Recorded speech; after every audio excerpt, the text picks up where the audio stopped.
and welcome to DDOCast episode 337, recorded live on May 24th. I'm your host, Patrick. With me this week, we have from Turbine, Cordovan, aka Jerry. Hey, nice to be here. Thanks very much for having me on the show. Welcome back. We also have Steiner-Davion with us on the road. Hey guys, glad to be here. I'm glad you guys could join us. This week's screenshot, Elro here meditates over the beauty of Searing Heights in the 173rd DDO screenshot of the week. It's a very nice little screenshot. Actually, before we get any further, hey, Jerry, do you want to kind of let people know how they can submit a screenshot of the week, what the kind of deal is with that? Yeah, absolutely. So if you submit a screenshot and are selected as our screenshot of the week winner for the week, you'll get 500 Turbine points. And you can submit by sending an email to ddo@turbine.com with your screenshot. Please attach it rather than embed it. It makes it easier for me, frankly, to get them all into a folder and all that sort of thing. Also, there is a little submission guideline. You can find a page for that on any of the screenshot of the week. So just go to ddo.com, follow the link to it.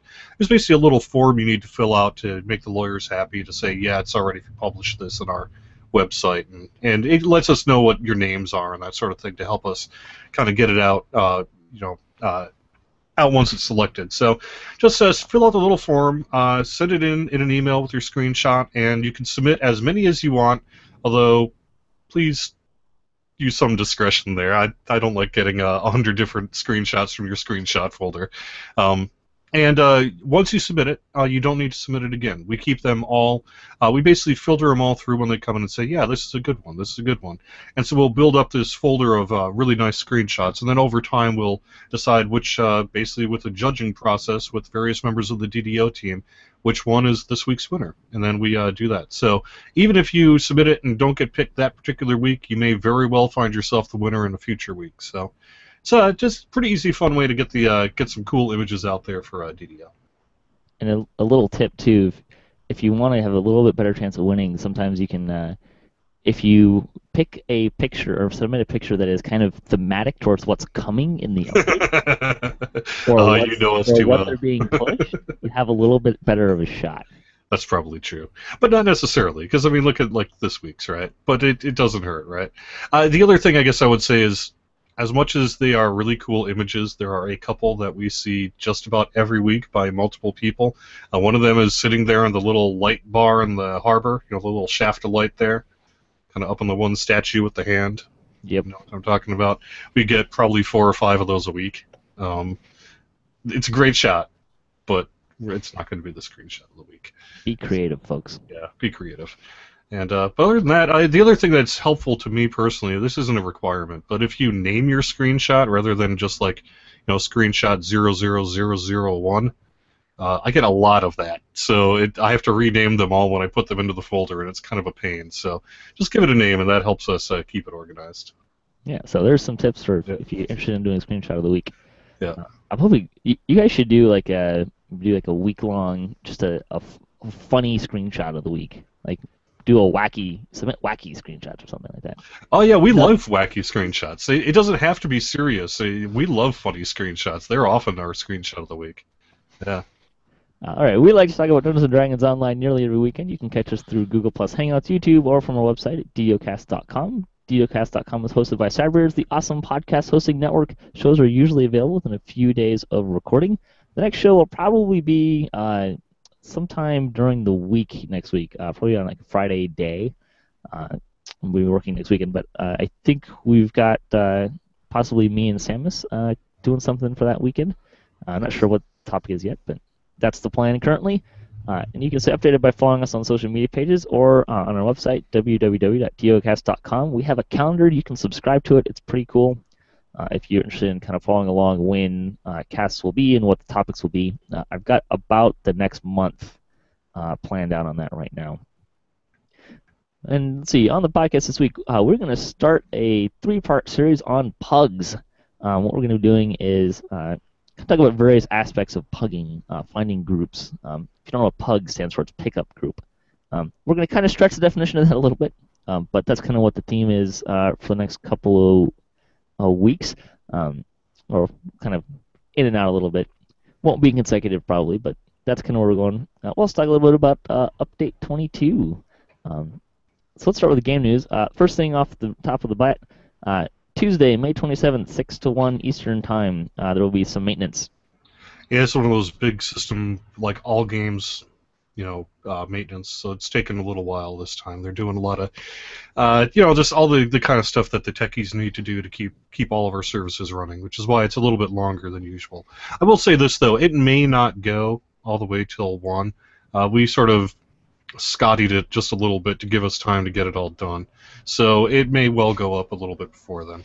So I believe the I think that's the first time I've heard his name used as a verb. Oh, really? Yeah. I believe on this one the forums will stay up, but you may not be able to log in, if I remember Right. correctly. It mostly has to do with there's a section that involves the sort of authentication maintenance. So while that's down, you're not going to be able to log in, but that's not going to take the whole time. So. Let's see. On other news, this is regarding light sources. The game engine struggles after a certain threshold of light sources introduced into an area, so combine all of the in-quest or in-raid light sources, then add the Archons, Rune Arms, which apparently have 5 separate lights when they're launched. Spells, all that stuff. The end result was a significant drag on game engine. Now instead of a regular party, doubled it for a raid. And then when I guess you guys were investigating lag issues in Thunderholm, and it seemed that when you removed light sources, you saw significant improvements. When I was actually kind of paying attention to this the last couple of days because of this post, and I kind of noticed that in particular, I'm not sure if it's blur or what's going on, but the skeletons all kind of have a little glow to them. Mm-hmm. So I can definitely see how if you're stacking lighting effects that could become problematic. Maybe we should back up just a little bit to explain this just a little bit more. Essentially, there's going to be a change coming in Update 22 where we're removing the actual. I guess this isn't really the most accurate way to describe it, but just to kind of give it a term, the physical emission of light that happens when you shoot, say, a magic missile or a rune arm with force missiles and all that sort of thing. Those are independent light sources. If you notice, like, say, the dungeon floor, you'll see an actual glow along the floor as it's shooting across the dungeon. If you go into Rainbow in the Dark, for example, and have a favored Soul Archon, you'll see that it lights up the dungeon as an independent light source. Well, we're well aware that some folks, well, not some folks, but we're well aware that some of our high-end content in particular, let's say Thunderholm and some other areas, has been struggling a little bit on game performance since the release of Update 21. And once we saw that, we wanted to do a real in-depth investigation as to what can we do. I hate to say, people will say in the forums, we need you to fix lag. Lag is worse. That's not really what's going on because it's not really client-server latency. But what it is actually a struggle of the core game engine to keep up with some of the changes. If you think about when you're level 28 and 30, all the powers and abilities and summons and spells and rune arms and all that sort of thing that's going on, there's a lot of calculations constantly happening behind the scenes. And one area that we were able to identify to make a significant improvement on is with this area of independent light sources that all the characters emit. So, for example, the favorite Soul Archon, let's say you've got 4 of those in your party, you've got 2 or 3 artificers all with their rune arms casting things, in addition to maybe a caster or 2 who are casting spells that emit certain light. All that stuff has to be calculated and is doing some communication behind the scenes. So just as a test with Thunderholm, we had one of these systems guys basically say, well, what happens if the stuff does not emit light? We'll still show the magic missile shooting out and all that sort of thing, but it won't be technically an independent source of light. So they basically tested to see what would happen there, and it was a dramatic improvement in our development environment. So dramatic, in fact, that it was like, wow, well, I guess we should be doing that then. So we're doing that for Update 22 here, is actually changing some of the independent lighting sources that go on. You'll still see them in the dungeon. We have certain sort of designer sort of, but you might, if you're going to be a quest designer, you need to know how many light sources you can put into a dungeon before you start to cause problems. That's why sometimes you'll have curving hallways because you need to worry about draw distance and all the technical stuff that happens behind the scenes, right? This is one where we're hoping has an improvement on the situation. Now, every time we try to make an improvement to what people describe as lag, we'll make that change, and then someone will say, You didn't fix lag, I'm still seeing lag.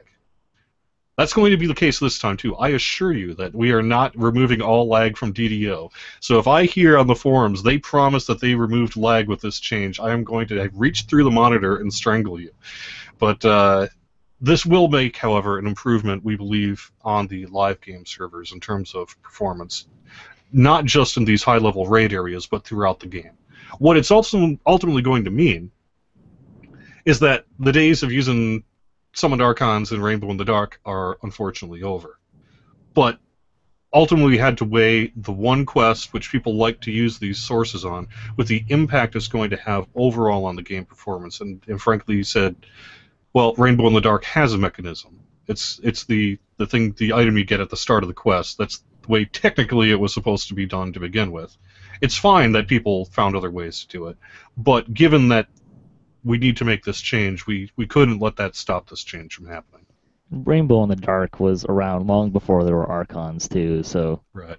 In the grand scheme of things, if you want to get really technical, using an Archon in Rainbow in the Dark is kind of cheating. Well, it was a viable way to do it, but it was never intended to do that. It's helpful in particular like with perching.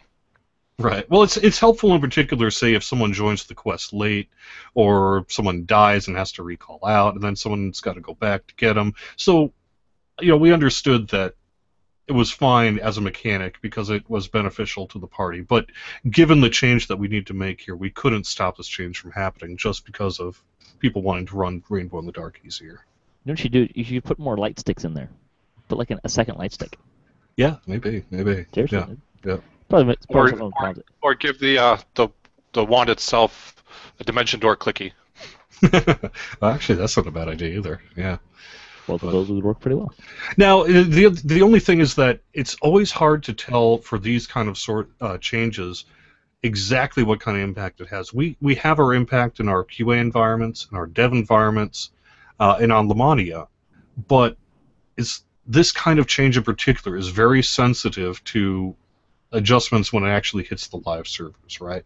So we're hesitant to promise, say, a certain percentage of improvement or anything like that. We believe the improvement will be significant, but we can't really promise that until we actually see this thing on the live servers. It's kind of like designing a bridge and then doing a load test with that only can do like maybe a tenth of the weight it can actually load. Right. It's supposed to be able to carry. And there are ways you can sort of simulate load and all that sort of thing too, but even those ways are not 100% sort of accurate to what you're going to see on a real live environment. But we believe it's not insignificant. We believe this should make a big difference. We in Seattle know that when you talk about bridges because we had a Galloping Gertie. Yeah. If you don't know that story, we had a bridge in the Tacoma area.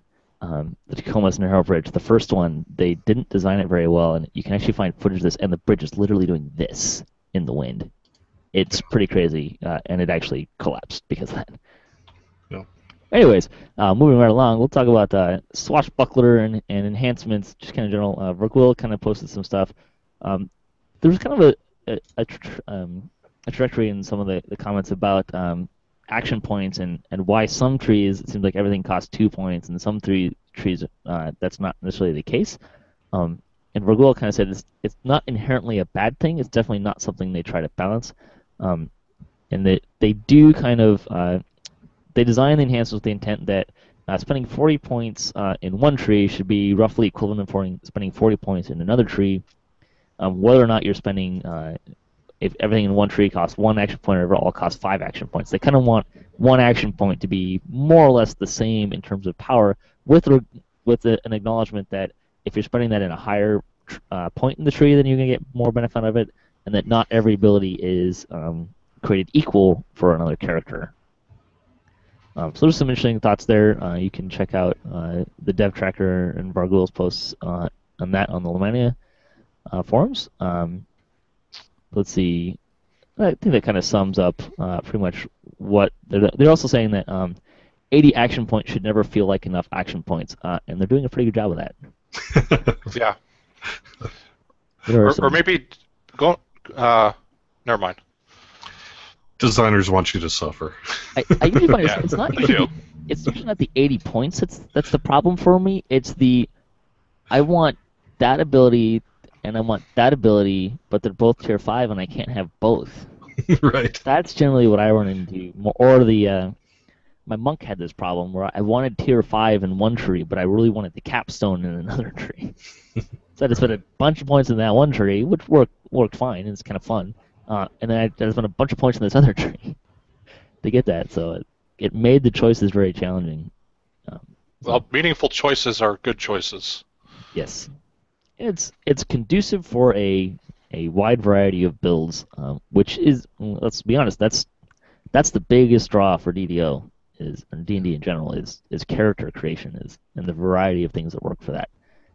All right, there's some comments about loot. Steelstar popped in. I almost spent a few minutes talking about loot because there's some kind of fun stuff going on. They're still working on it. I don't think they finished working on what they're kind of doing for loot. But almost all the items are bound to account. The augments are unbound. The Cursed Blade of Jack Gibbers is bound to character. And this is an interesting item. The way that it works is once per rest, while you're dead, you can use this item to raise yourself as a cursed wraith, gaining undead traits. After 1 minute, you die again. Yeah, isn't that strange? It's a really cool one. It's a very creative ability, that's for sure. Does it stack another death penalty on top? I'm going to assume yes. But no, I don't believe it does, actually. Oh, yeah? Like, in terms of you're not going to get 2 death penalties. Well, no, I don't believe so. But I'll check on that, actually, when I get back to work on Tuesday. My big concern, it goes back to the automatic death penalty and occurrence you experienced in the Shroud, going from Part 4 to Part 5. It's a story mechanic, but it has like game impacts. So you lose all your buffs, all your guild buffs. You get well, that not XP anymore. hit. Not with update 22, you won't. But yeah. Well, I mean, currently, yeah. I mean, you lose all your guild buffs. You lose a little bit of XP from the not dying. So I understand the rationale behind it as a story element, but forcing that extra penalty on somebody doesn't necessarily always make sense. But maybe in the case of the Cursed Blade, it does, because it is in fact cursed. Well, it's a thing, though. Yeah. Think about this: if your party is completely wiped, and that raid boss is almost dead, and you've been in there for 2 hours, and someone's got this thing, they're not gonna care. Yeah, right. It's going to start raising people. It's going to have it's going to be very interesting to see how this thing gets used. There's a lot of scenarios where I need an extra minute is going to be quite compelling. My understanding is that essentially what it does is it brings you back into an undead wraith form for a minute, and then at the end of that minute, you die.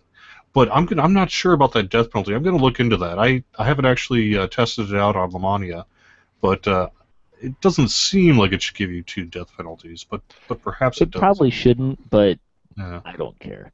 And here's the other fun part: it has no minimum level. That is the awesome part. Isn't that incredible? Actually, the other fun part. Have you seen it on Lamania? No, I haven't. I don't know if I want to spoil it, but there's a really great look when you come back from the dead. That would be expected. Anyone who knows Jack Gibbers will be pleased. Jack Gibbers was in the Cove, wasn't he? Yeah. Just the Cove, yeah. Yep. I do have a quick question about it, because I haven't had a chance to log on due to real life. Does it work the same way that the Exalted Angel, raise yourself after you die work? Or is it more along the lines you have to have the item equipped and then it's like a toggle? Or a little pop-up that comes up if it was equipped? I haven't seen it, but the way that it was described between that and on the wiki, it sounded like it's more like the Harper pin, where it's just something you have in your inventory and you can click it. Yeah, I don't know the answer to that question either. I'm sorry. Yeah. I have heard it say that functionally behind the scenes it does work similar to the Exalted Angel ability. So perhaps, but I don't know if you would need to have it equipped or not. Yeah, because I guess I'm really just curious if you're dead, you can't interact with anything, including items in your inventory. So if it's not equipped, it's just, I guess it's really just a mechanic question. I would hope you don't have to have it equipped, personally. But yeah, I would think so. And since there was nothing else on the item listed on the wiki, I don't think I would assume that it's not because it doesn't have any other properties on it. But Well, it's a fun head to little thing Lamania. coming. After the show here, I could head to Lamania on an admin character, create that sucker, and give it a try. Let's see what happens, huh? But it's alright, I don't have the answer right now. I do have one thing I could add to this, though. I actually got on Lamania, it's not in the release notes yet, but it will be shortly. And that is the copies of the Librum of Silver Magic that were obtained prior to Update 21 Patch 1 have been retroactively fixed. That didn't make it into the release notes yet, but we did get confirmation from players on Lamania that that is now fixed. So the base version now has plus 20 spellcraft, and the upgrade to the Librum of the Silver Magic will give the plus 10 intelligence and charisma 2 plus 11. So you'll see those changes for folks that got early versions of the Librum of Silver Magic. You should be happy about that. There was also Steelstar had some interesting points to make it. There was someone mentioned that guards are kind of not really that useful, and he said, understandably, guards are not favored in high difficulty content. Currently, the builds that hold up the best in Epic Elite endgame content are those that rely on taking as few hits as possible, while those that rely on taking hits but mitigating damage, who would benefit more from guard effects, don't hold up as well in those scenarios right now. Building gear solely for the best builds would be bad, and to serve to further stretch the difference between builds that already thrive and builds that could use some help. If damage mitigation builds were adjusted to be more viable in the future, they'd likely find value in the guard effects. That said, they're looking into improving some of them, but maybe a hint of things to possibly be coming. Yeah, absolutely. I mean, I think that it's Soon. That sort of lets you know that the development team is aware that traditional tanking in Epic Elite is a little bit off. So we need to find ways to make that more viable. I think that we're working on it. It's definitely better than it used to be too. So, but other than that, I wanted to just, I don't know if you guys have looked at any of the loot and kind of seen anything that kind of catches your eye other than the cursed blade that we kind of already talked about. The Anthem augment sounded pretty cool. If Anthem actually is working properly on all the other items. He did say that they. Let's see, where is it? They did some digging. There's a fix that went in around Update 20 to Anthem. They do not presently have an open concern with it. So if it's not working, bug it. Yeah, basically if it's not working, then someone's not aware that it's not working. So please let us know. I'll have to log into my Bard again and play him for a little while. I usually don't pay attention to my songs that much because my Bard has a ton of songs, so I usually don't have problems with that. And he doesn't usually wear an Anthem item either. He has like 3, but... Yeah, there's I'm trying to think of what the name of the item is right now. Oh, I'd say for one... What was that? The Elliott's Edge from House D.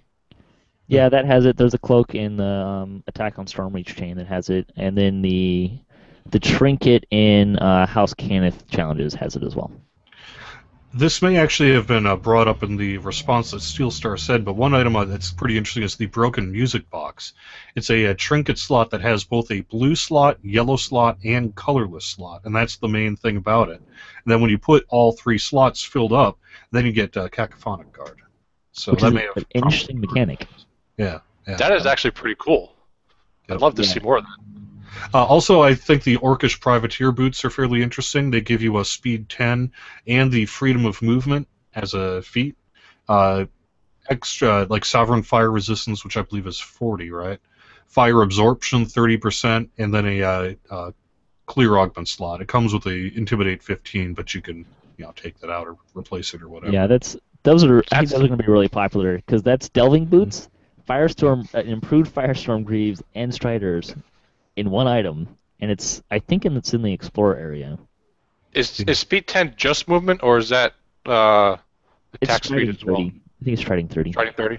Yeah. Yeah, it's the basic Okay. equivalent. Yeah. It's the new way they say Striding 30. Yeah. That is a pretty cool pair of boots. Yeah, there's also some of the stuff I noticed, and this is just kind of a quick snapshot. There's if you like the Purple Dragon Knight gloves with the Healing Amp 30 on them, there's basically an upgraded version of those. Got the Iron Mitts. Yep. Yep. There's a Mutineer's Blade, which is a rapier that has 3 weapon damage, ghost bane, like high ghost bane, light damage, and improved disruption. So it's a very nice undead beater there. See, and then they were talking about one of their stretch goals. So it's not actually guaranteed, but they're trying to work on it. They're trying to make an augment that has insightful faith, which increases your turning ability, which is pretty slick. And then there's also I like this item. It's a coffin nail, which is a dart. It has improved paralyzing, improved slow burst, and improved vorpal on a returning dart. Yeah, that's pretty into red slot. Yeah, so that's a pretty slick crowd control item there. It would be thematically incorrect because it wouldn't be a nail, but if it was a shuriken, wow, the thrower field would go nuts. Frankly, in terms of looks as well, the Kobold Admiral's ship wheel is a buckler, which will be for swashbucklers. It has a really cool look because it kind of looks like a steering wheel from a boat. And that's got got dodge 6%, axe block, hammer block 7, green augment, colorless augment, and +7 bonus. So that's not too bad a buckler either. That's pretty good. Swashbucklers there. And then finally we have a rune arm, which is Saint Murray's Fire, and that should be pretty interesting as well. It's electric. I know some people were like, "Oh, it's electric," blah blah blah, but it is a nice electric one. Max charge tier 5 and potency, magnetism, inherent elemental resist, which is across the board, greater arcane lore, and a blue augment slot. So that's a pretty nice rune arm as well. I believe they are taking the potency off and increasing the electric. Okay. But okay. I'm not positive on that. Sure. They're all the stuff's still subject to change. They're still working on it. But as far as loot goes, there's some really interesting effects on this stuff that's coming out, which is great. I love what they're doing with augments. I love that we're seeing a more variety of abilities on those, which is pretty awesome. I hope they're not too specific to where they land, personally, but we'll see how that works out. I like seeing augments in lots of different places, personally, especially if they're not thematic. I don't mind the named ones, but I like seeing the other ones everywhere. Yeah, I don't unfortunately know where everything lands. I know some are going to be, I believe, quest specific, but I don't know. I know I saw a drop at the capstone yesterday on Lamania, but. See, other stuff. Round 3 of Lamania is this weekend. The height of the new release notes.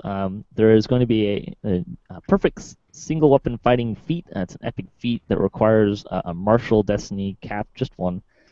This is kind of fun. While single weapon fighting, your vorpal threat range is increased by +1. Instead of scoring vorpal hits only on a roll of 20, you can score them on a roll of 19 to 20, assuming you confirm a critical hit.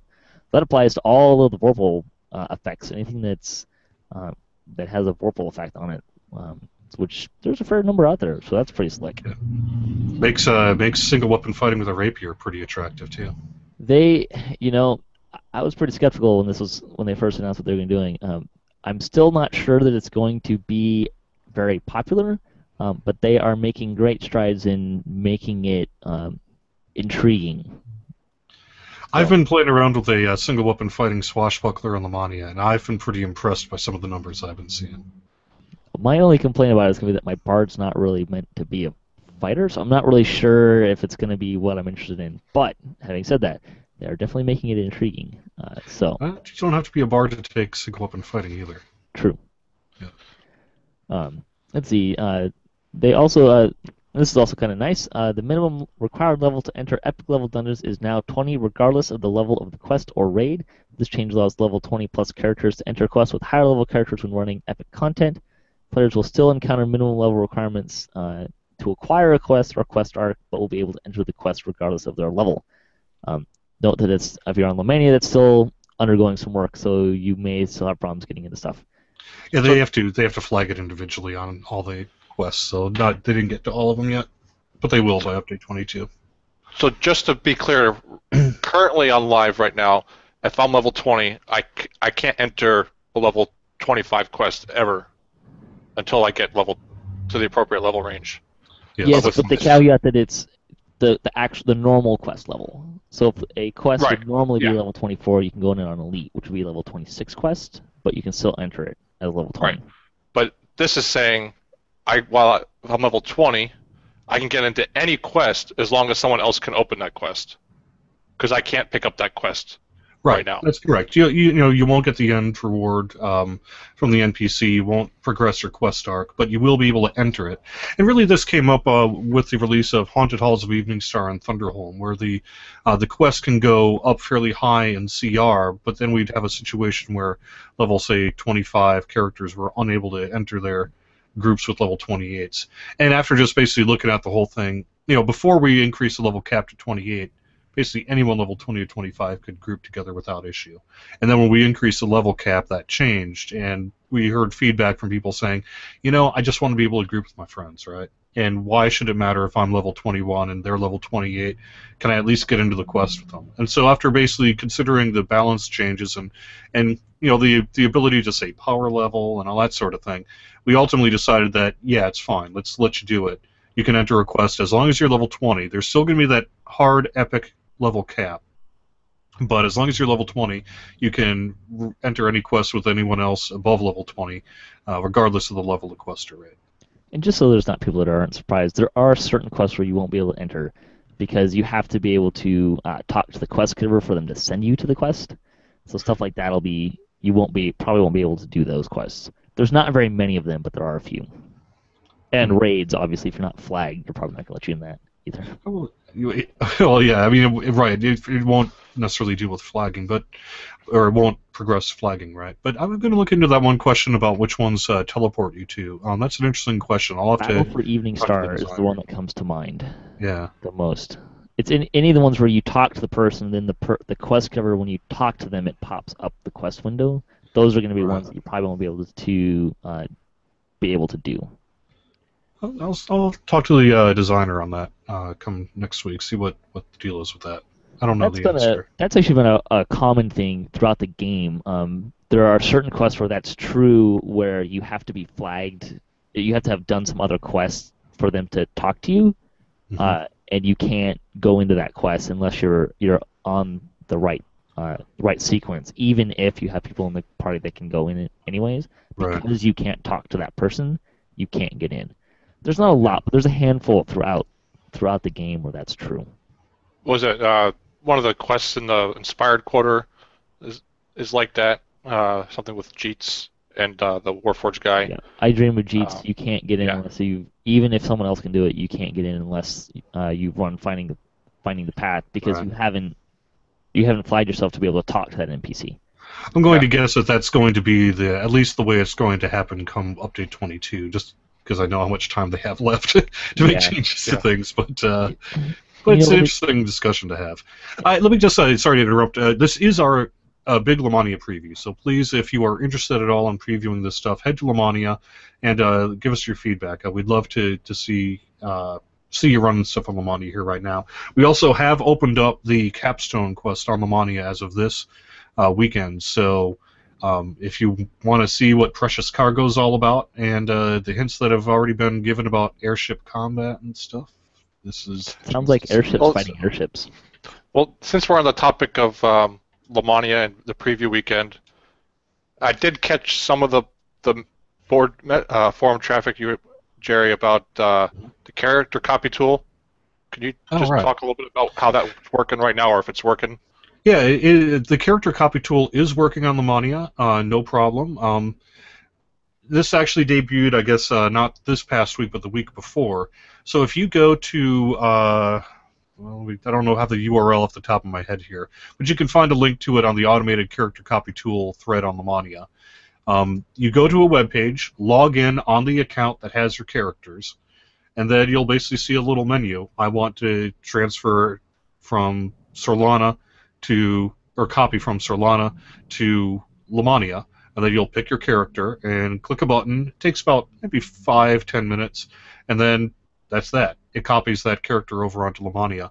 Just a couple of things to note, though. If you have not logged your in on that character in a while, you may not be able to transfer it until you log into that character. So if you have, say, a character you haven't played in 6 months, but you want to copy that person over to Lamania, go log them into the live servers quick, log back out, and give the tool a try, and it should work for you. Additionally, please do not try to get multiple of the same item on Lamania. This could be done, let's say you've got 2 characters on Solana. character A has item X. You send item X to character B. You then transfer character B or copy character B to Lamania, and then on Serlani, you take that item and give it back to character A, and then you try to copy that character A to Lamania. It's not going to work because behind the scenes you're basically trying to send two of the same item onto Lamania, and so it has an item conflict. So you may unintentionally do that as well. Let's just say over time, as you're copying things, maybe a piece of gear ends up on someone else. So that is probably one of our more frequent causes of failed issues, but that's probably not something we're going to be able to fix, because that's pretty core to the way the game works. So that just results in a failed copy? Yes, and you can do it again. Unlike the old character copy tool, there's no limit on the amount of characters you can copy, and there's no limit on the amount of tries you can do. So those are probably the two biggies that are worth noting on there. It's also Does it provide a feedback as to why the copy failed? Not really. It just says copy failed. But it's also worth mentioning that server, if you've unlocked something on a server, only a server, you won't get it on on Lamania. So like Favored Soul, Artificer, if you've unlocked those through Favor, you won't have access to that on Lamania. Yeah, Lamania is its own special snowflake when it comes to like account unlocks. So, but it also has the test dojo and all sorts of ways to get free turbine points and loot and astral shards and what have you. So let's face it, if you're trying to move a specific item and duplicate it to go to Lamania, really? Well, but it might. But sometimes people will be like, well, I want the bloodstone on every one of my characters on Lamania. Or you may unintentionally do it over time. Let's say this week you transfer a copy, and then before we do another character wipe in a month from now or whatever, then you try to do it again, but the gear has ended up on another character. It's possible that could happen, So, what can I say? But we'll cruise through some of the rest of the news stuff here. Bonus days, 25% guild renown through May 29th. Week long, not just the weekend. Yeah, it's all the way through the next bonus day. Autos boxes are back on sale through June 1st, so if you've been waiting for those, there you go. The sales for the week through May 29th, you get 20% off of shared banks, both item and plat, 20% off of character bank slots, and 20% off of storage bags.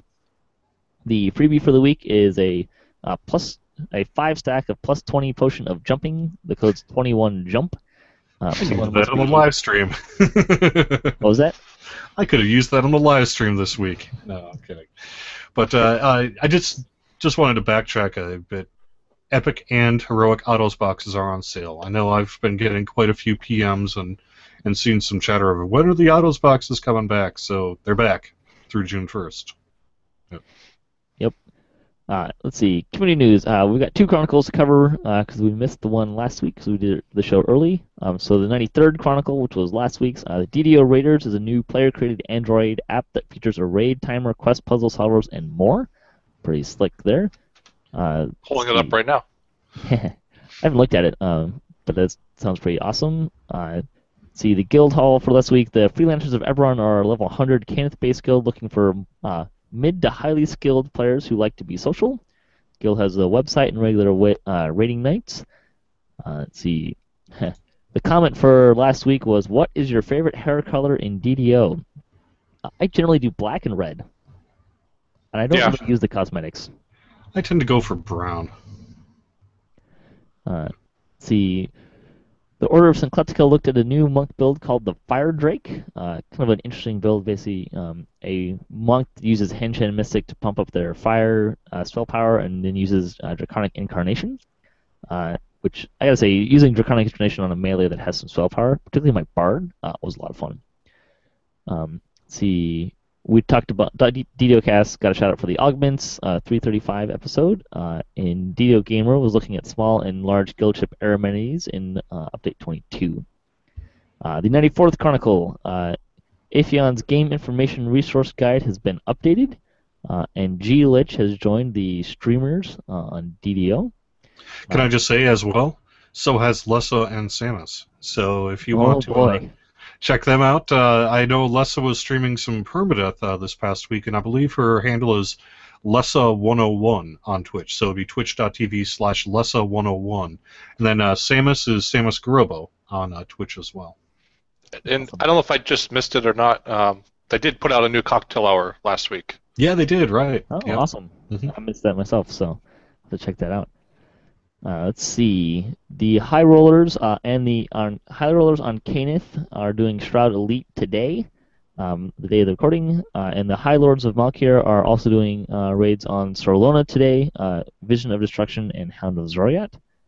Let's see. Wormblood is a level 78 guild on Kyber looking for new members. Their guild is looking for friendly, active, and self-motivated individuals to join their small group of players. The comment for this week: we know Otto from his irresistible dances and his boxes, but what else is Otto known for, Jerry?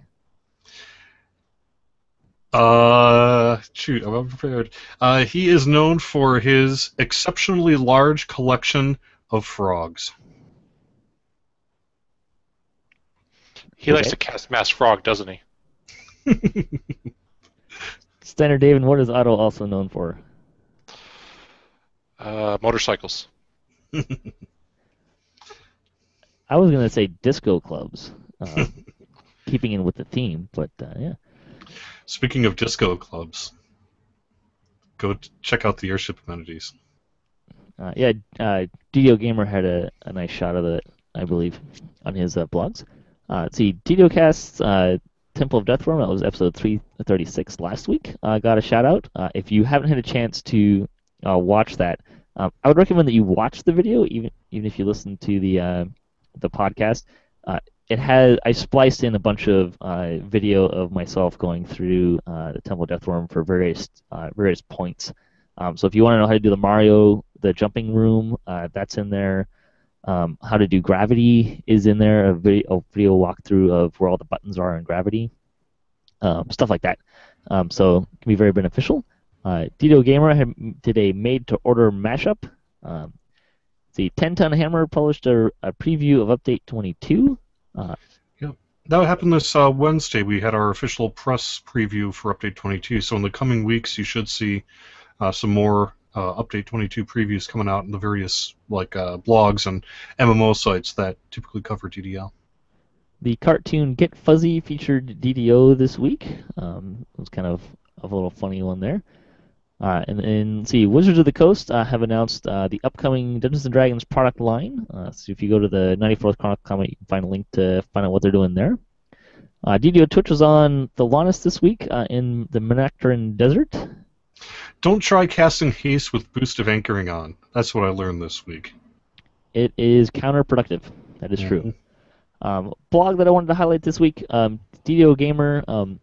Jerry may not be able to officially comment on this very much. DDO Gamer posted a kind of an interesting article on forum moderation, kind of talking about Riot was doing a kind of a study and an experiment allowing basically players to do the forum moderation. That's not actually true, though. I think if that impression was given, that's not entirely accurate. A lot of this comes from a Game Developers Conference, a GDC talk that Riot did this year about ways that they wanted to curb problematic behavior in-game.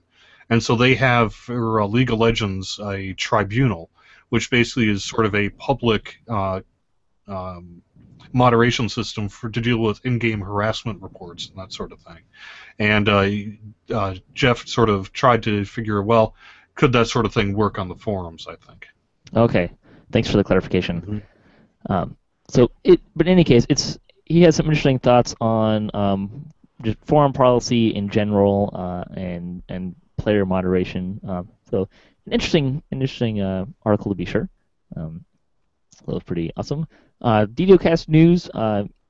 If you have not yet done our survey, the new survey, you can do that. You basically have until Monday to enter to be eligible to win one of the 500 Turbine Point codes. So that's you have a little bit more time to do that. So until Memorial Day, which is, if you're not in the U.S., you don't know when Memorial Day is. That is May 26th. And that will be whenever I get around to starting to tally things on that day. I have a long day at work doing nothing. Nice. And we have a Seattle International Film Festival comes and uses our theater, and so I will literally turn the lights on, turn the lights off, turn the lights on, turn the lights off, I actually need to just go AFK for just a brief minute here. I'll be back in a minute, okay? No problem. Sure. Also, we're going to have another little contest. We're talking about pugs. If you email us your best pug story, we will share some of those on the air, and you will be entered to win a starter pack code. A starter pack gives you the Catacombs Adventure Pack, a Fiendish Scorpion pet, cosmetic pet, a permanent level 3 Cleric Hireling, 5 excellent experience elixirs, and 250 turbine points. So if you are interested in that, send us your best pug story. You can email us at ddocast@gmail.com to enter into that to win. Steiner-Davion, do you have a particularly good pug story that comes to mind? Well, I got two stories that come to mind when I think of pugs. I'm going to start with the positive one first because I like the positive. And it actually happened last night. We were trying to run Reaver's Fate at level on Elite, and the Reaver bugged out. Like right after we flipped the lever, he froze, and he was totally unresponsive. We could still beat him and damage him, and everyone was starting to get really frustrated. But everyone hung in there for long enough, and we managed to unbug him and successfully complete the raid. Which, when things bug like that, I've never really had a whole lot of positive experiences with people not getting frustrated. So that was a pretty cool that we, hung in long enough as a pug to see that through. But my funniest, well, not funniest, my saddest pug story comes with people who, I guess there's two parts to it. If you join a pug, be ready to do the quest. Don't go AFK right when they're about to start the quest and say I need to go eat. Or if you join the quest, go to the quest. If you don't know where the quest is, ask. I had a guy who's I started a quest through Gwyland's Stand at Elite on level. I was planning on soloing it myself, and I figured I'd throw up an LFM and say, hey, if you want to come join me, get a completion or whatever, by all means. And I had 3 or 4 people join me, and then one guy joined, and he spent I literally went from the beginning of the quest to the end of the quest, and halfway through another quest, when he finally is like, okay, I'm here, you guys done yet? You started? That's not, We're going to talk about way to make pug friends. etiquette the next time we do a pug. So I would say that you need to be cognizant, though, that especially in the pickup group scene, you have players who maybe are less familiar with the game sometimes. And so it's not a bad idea to just, take a deep breath and let people noob it up a little bit, because nobody wants to be the nobody wants to be the person who's like, I don't know how to get there. And although let me say, because I obviously don't have this problem anymore, but back when I started playing in 2006. I would not necessarily always know where to go, and so I've been in that position where I would be like, everyone else knows how to get there, and I don't want to be the guy to prove that I'm a noob by saying, how do I get there? So... Oh, in this case, I made, and several other people in the group, made every effort to get this guy to the quest while we were in the quest. Sure. Well, the fact that we'd finished it and gone on to another quest, and we're halfway through that quest when he's like, okay, and he finally spoke up, was just, a bit irritating.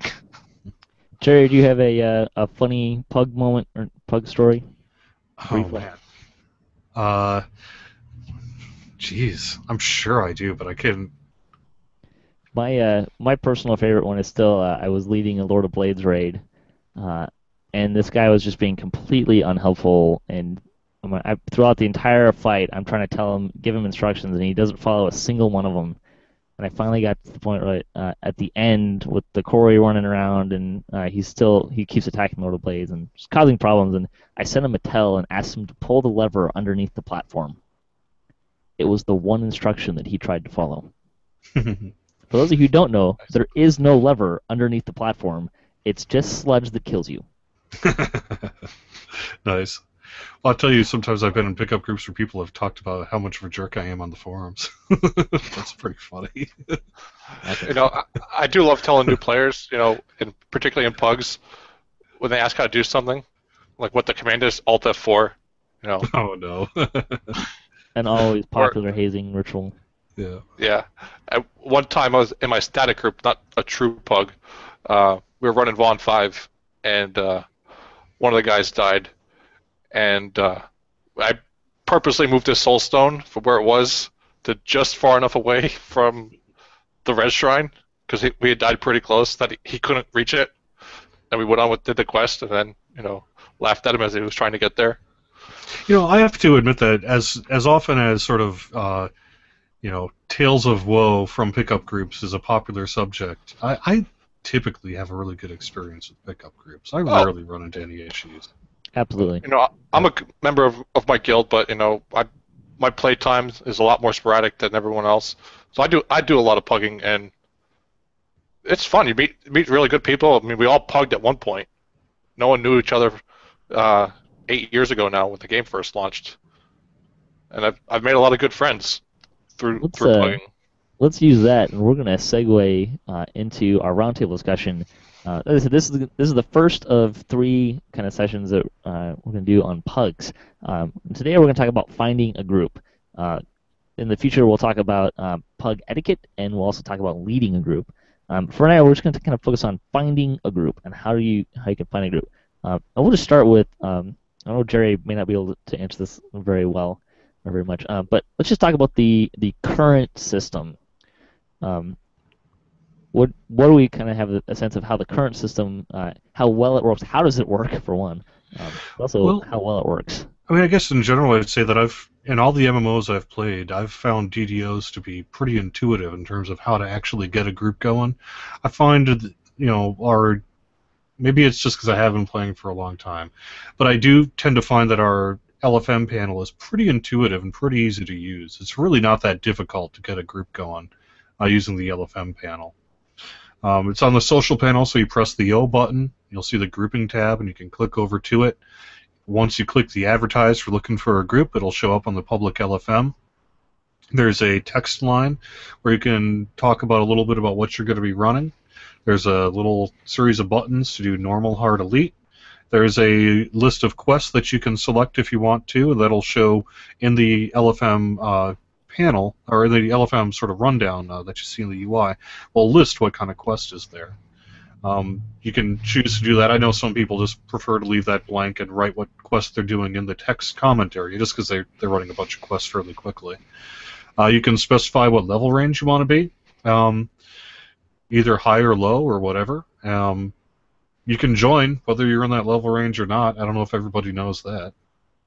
There is the filter checkbox at the top of all the groups that says show groups I'm not eligible for. If you want to see like all the LFMs in case you might want to switch characters, or you can uncheck that box and it only shows the groups that are looking for a character with your specifics. And I'm not sure how often it's used, but a while back we made a change which allows for what's called public grouping. And what that means is if you're just like, I'll take anyone who wants to join, I don't really need to screen it, you can select that option, and then anyone who opts to join your LFM will be automatically grouped with you. Otherwise, you'll see a little thing saying so-and-so wants to join your group, and then you need to go into the LFM panel and accept them into your group, or reject them if you want to do that. Funny story. I was leading a raid a couple days ago, and I went to accept someone because it shows up in your party chat. Mm-hmm. You can set for decline, and based on the person's name length, it can kind of move where the buttons are. And I went to go click accept from someone, and someone clicked join right at that moment, and it moved the text up. Oh I no! ended up declining them unintentionally, and so I tried to fix it, right? But before I could do anything about that, the guy called me a jerk and apparently squelched me right off the bat. Bummer. Funny story. So if that happens to you, don't necessarily take it personally. Sometimes it's not. Right. The other big reason you'll find yourself declined, and it will give you a message when this happens, is if the group fills up. Let's say you've got one open slot and 3 people at the same time try to join it. Once you've filled up that group, the other 2 will get a message saying you've been declined because the group is now full. And that can be a bummer, but that's just the reality of, got to do it some way, right? I guess the other thing I would say is that as you mentioned, you can do it from the chat panel. If someone sends you a tell, one of the options is to party invite. If you see the character in game, you can select them, and then in the UI there, the little gears, there's an option to party invite them that way as well. Yeah, in the chat window, you can, I think, right-click on their name, and it brings up that little window to party invite, tell, or... kind of chatting. You can also you can send a tell to the party leader from the LFM panel when you're looking at the different groups. There's an option to, if you select it, there's a button that says tell, so you can send them a tell, which can be helpful if you say, hey, I'd like to join, but I don't really know the quest, or I may not, I may be a slightly lower level than what you're looking for, or anything like that. You can send a tell to the leaders that way.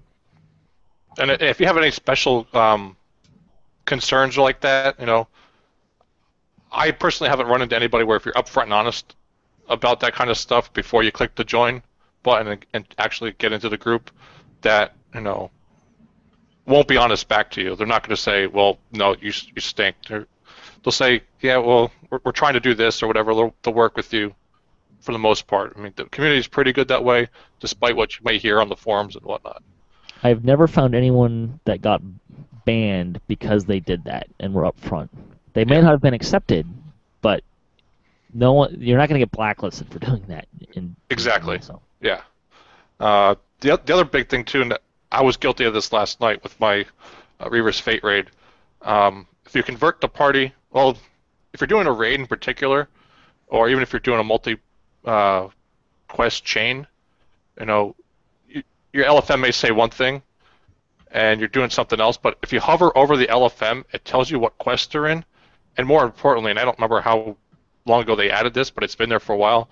It tells you how long the adventure's been active, and if you're trying to join a raid in particular, if the quest has been active for more than a couple minutes, chances are they've started it, and you're probably locked out from joining that part of that raid.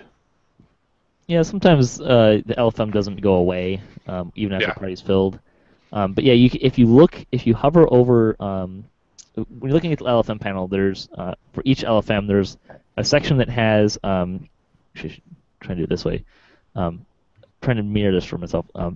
There's a section that'll have the leader's name and kind of that's where the text box window is. If you hover over that, what happens is it'll show you who else is in the group, and it also shows you where they are. So it'll tell you, like, if you do that, you can see that, oh, there's 5 people, everyone's in the quest already, or in an instance I don't recognize would probably be the quest. So that could be kind of an indicator of where they are and how long they started. It only tells you how long they've been in the quest if they have the quest selected on the quest panel. Oh, okay. That's a good point, yeah. I didn't actually know that. Yep. I learned something today. Yeah. So I also want to mention, we'll come back to the LF panel a little in a second here, but I want to mention there is a button or a click option. I think it's on. So there's the LFM panel, then there's kind of a Who panel, which shows you everybody that's in the game. I believe that's where the I am looking for group check button is, or is that on the LFM panel? I don't remember. No, that's you're right. It's on the Who panel, I believe. Who panel, right? Yeah. I want to say it's on the Who panel. I have to admit that I think that, and this has really been the case since the game's start. I don't see a lot of people utilizing the "I'm looking for a group" icon. It tends to be the less popular way to find a group than it is simply joining a group you're interested in or using the LFM panel. But it is a way to let yourself be flagged. In game, there'll be a little kind of golden thing above your head saying, that it'll say, "Hey, I'm looking for a group." Yeah. Pick me. And big etiquette point too here, since we were talking about the Who panel just now. If you're trying to put together a pug and you're desperately searching for, in particular, say a healer, that usually seems to be the popular choice to do this on. Don't just go blindly inviting people from the Who panel that are in your level range or look for whatever role that you're looking to fill. I don't personally know anybody who will freely accept that blind invite. And same goes with guild invites too. Yeah, you do. Yeah. Okay, I know one. You're right on guild invites, but for a lot of times, if I'm just like, I don't know what I'm doing, I'm just gonna see what comes along. And someone sends me a random party request, I'll often join it and just say, "Hey, what's up?" You know. Yeah. But Yeah. it's much better and preferable if you see them in there, and they're not in a group, to shoot them a tell first and say, "Hey, I'm doing this. Do you want to join?" Yeah. Unless they have the looking for group active, and it'll give you a little icon in the Who panel, as well as if they're grouped. Don't blind invite people; just doesn't work very well. Yeah. Also, don't send a tell to someone like, "Hey, I need a person." If they're grouped, it will show you just to the left of their name on the Who panel. It'll show you a little icon. If there's no icon there, they're not grouped, and then there's also an icon for their partied or for they're looking for a group. Yep. And I think actually if they're leading a group that's looking for more too, I think there's a separate icon for that as well. So let's talk about the LFM panel, and specifically what I want to talk about is what are some key phrases or keywords that you might find in the text box, and what do they mean? BYOH. Bring your own healing. Yeah, that means bring your own healing. Typically means that they do not have a hireling cleric or a healer in their group, and so if you want to join that group, you need to be prepared to heal yourself. Yes. And bringing a hireling does not necessarily fulfill that requirement. Yeah. Right. It may, but it may not necessarily. And it may, generally speaking, someone will put that in. They're not. What they're really indicating there is they're not going to wait for a dedicated healer. Right. They're going to keep going. They're going to move. And generally, if you do see that, it's not always the case. But generally, that's going to be a group that's going to be moving at a pretty decent clip. They're not going to be waiting around a lot for a full, not for a full group, not for a specific party role to be filled, that kind of thing. So just kind of be aware of that as well. Yeah. I personally take that whenever I see it to not just be able to heal myself, but to be self-sufficient. Curse pots, remove disease pots, lesser restoration, or things like that as well. Yeah. You'll see in sort of similar to what you were saying, Patrick. You'll see both Zerg or even anti-Zerg. If you see like Zerg, that typically means that they're just running quests as fast as they can, so you can join the train while it's in motion and stick around for as long as you want to. But they're not waiting for a group. They're not necessarily even doing the quest that is listed on their panel because they're moving too quick to keep it updated. So if you're basically looking to just max out your XP a minute, that can be a good way to do it. You'll see anti-Zerg sometimes as well, which basically means, hey, we're the opposite of that. We want to really fully enjoy the quest and experience it at our own pace. So perhaps if you are the kind of person that's concerned about min-maxing your XP a minute, this might not be the group for you. Or groups will say that we're learning the quests. Yeah. Kind of thing. I will say, a lot of times people will have those identified like bring your own heal or we're moving fast. That doesn't necessarily, in my experience, it doesn't mean that they won't like toss you a heal or help you heal yourself occasionally, particularly if there's a healer in the party. It's not to say that you have to be really great at doing those things. It's just this is the expectation. If it's a BYO, bring your own heal group, if you're not able to do some self-healing, there's going to be problems. That doesn't mean that you have to be able to self-heal yourself while tanking a major boss or something like that. It just means you need to be able to look after yourself a little bit. Particularly after the fights. Yeah, and as a group that's zerging, you don't necessarily, the expectation won't necessarily be that you have to keep up with the party leader and the front runners of the group. Generally speaking, and I'm guilty of this all the time, but I'll put that up, and it's like, I'm running this quest, I'm going to be moving. If you want to come in and get some XP, like it's kind of almost like a little bit of a service to the community, like feel free to come, but I'm going to be moving at my own pace. I'm not going to be spending a lot of time helping you keep up. Not that you have to be at the front runner's pace, but you're not going to have a lot of help keeping up with them either. I have to admit I tend to often go that route myself. Where it's just like, hey, I love it if you want to join me, but I'm not necessarily going to wait for you. I'm kind of doing, by the time you could get there, I may be done with the quest and rerunning it, so, Yeah, I usually put in my LFMs, keep up, no babysitting. That's generally my default, and I use that because I think it's a little more clear than some things. Like I'm not actually expecting you to bring your own self healing, particularly if I'm on a cleric, and and I get a lot of flack for this sometimes. Like people join the group and like you have a healing hire. What happened to no babysitting? Like, well, that's not what I'm talking about. Yeah. But like the idea is I'm gonna move fast, and I'm not gonna spend time holding your hand to pull you through a quest. Right. I like to put in progress quite a bit in my LFMs because I'm kind of like Jerry. If you want to come along with me, great. Happy to have you. But I'm gonna do this quest, and if you want to join me, come on in. If you don't know how to get there, I'm not gonna zone out and walk you over there. I'm not gonna come back to the beginning of the quest to catch you back up to where I'm at. Oddly enough, I also find that helps encourage people to join the quest, to join my LFM. It can Because they know that that person appears to be capable enough to get the quest done without a whole lot of extra effort. You're right that you do tend to see IP or in progress quite a bit on the LFM panel as well.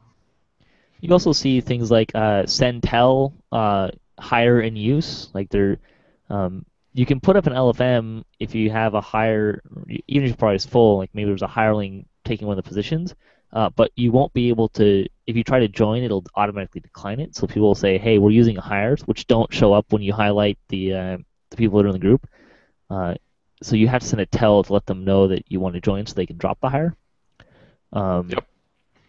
I like to put like if it's a quest that like is in a public area that's easy to get to. I generally do this, but if I know the quest is through an explorer area, I might put know your way. Like I'm going to expect you to be able to get to the quest because it's through an explorer area, and I'm not going to leave the quest to help you get in, because that's going to cost not just everyone 10% XP, but it's going to cost me 20% XP on top of that. Right. So things to keep in mind. That can be, I think, particularly difficult for some of our newer players. But then perhaps maybe you're not the right fit for a group for them either in that particular case. But if you do face that situation, there are some player resources out there to help you get to the quest. I can think, like, say, the DDO wiki in particular can be a really valuable resource to quick, Google DDO wiki quest name. And you'll be taken to the page where you'll often see the NPC's name or even a map of where to get there, that sort of thing. So if you're like, well, I do want to join that quest, but I'm not 100% sure how to get there, perhaps before you join the group, just do a quick search on the wiki and see, is that something I can get to? Do I understand how to get there? That sort of thing. And then a lot of times that'll actually help solve your problem. Another thing is learn. We're talking about how you can highlight and it'll give you the drop-down menu of who's in the group and where they are in the game. Learn where the public areas are, what the different public areas are, because what you can do is, even if it says know your way, if you highlight that and there's one person in the quest and like 3 people that are on Storm Glory Typhoon, which is one of the airships, there's the possibility that you could say, hey, I'd really like to join. I'm not really familiar with how to get there. Would someone mind showing me the way out there? Even if it says know your way, if there's people that are still in the public area, as a party leader, I've done this. I said, hey, is anyone willing to help this guy get there, right?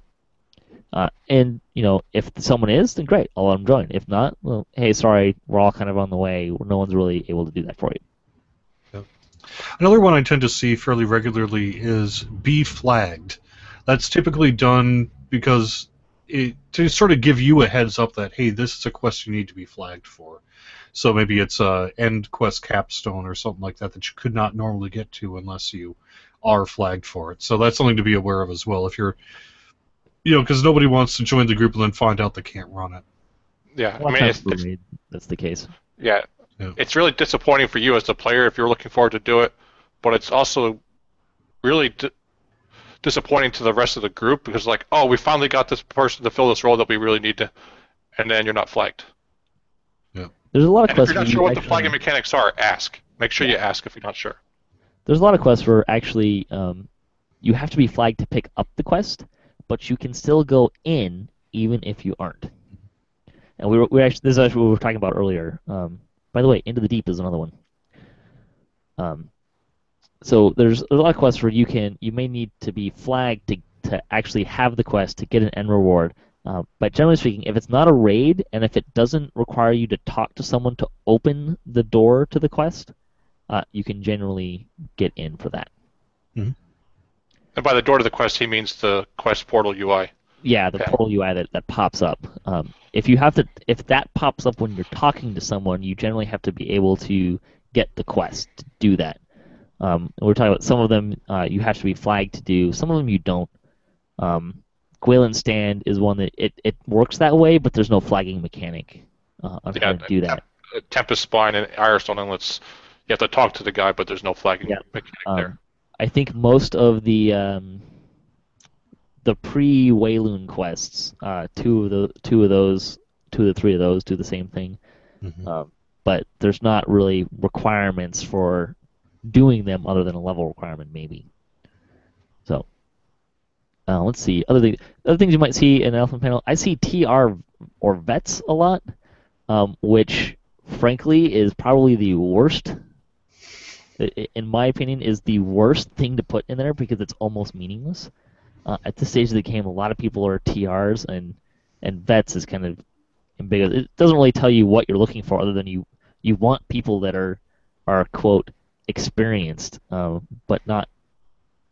I don't know. It's kind of, for me, it doesn't really tell you very much, other than what you're expecting this person to have experience, but you're not really saying that. You just want to be a TR or a vet, which is not necessarily the equivalent. Yeah, and nowadays, the newest player can TR in no time and still not know how to play the game, know how to play their character. Veteran, what does that mean? I could be a veteran and have never TR'd, so am I disqualified from one or the other?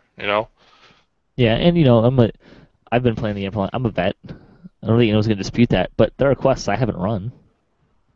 Yeah. For no other reason I haven't run them, so I'm not very familiar with them. So, what are your expectations? It's not very clear for that, so I don't really like it. But people use it, so just kind of be aware that what are they looking for? Generally speaking, they're kind of a lot of things we're already talking about. They want you to be more, at least a little self-sufficient. They want you to know how to get there. It's kind of that expectation. They're just not communicating in the most clear way possible. The other thing on the flip side, you're talking about sort of exclusionary messaging. It's not uncommon to just see everyone welcome, or anyone welcome, or all welcome, something like that. And that is basically typically someone's like, it's all good, it's fine. Maybe you're not going to join me on this immediately on this quest because you don't know how to get there or whatever. But hey, don't worry about it. It's fine. As long as if you're interested, let's hit me up here, right? Yeah. Then also you've got a favor run. If you see something like that, you'll probably see a level range that's 1 to 28 or something now. Just be aware when you're clicking on that they're willing to accept anybody of any level to go in there just to get the quest done for that completion, so they can get the little bit extra favor out of it.